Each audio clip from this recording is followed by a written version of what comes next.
Hello everyone, this is another teaser for my home cooking channel. So watch this clip and later on I'm gonna show you how to make the fried rice with fried fish. So here it is. Here's my breakfast for today. Normally I don't eat breakfast, but now I don't have no choice. I have to eat my own cooking. May fried rice na, piniritong isda, and soy sauce including the vinegar with hot pepper.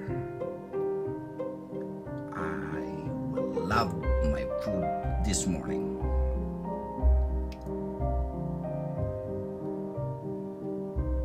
Fully loaded ang fried rice ko. So my friends, thank you for watching up to the end of this video. Love you all and have a pleasant day everyone. The real Pinoy fried rice. Nakakamiss ang buhay Pilipinas. Salamat sa lahat sa inyo. Thank you everyone for watching. That's all. And goodbye.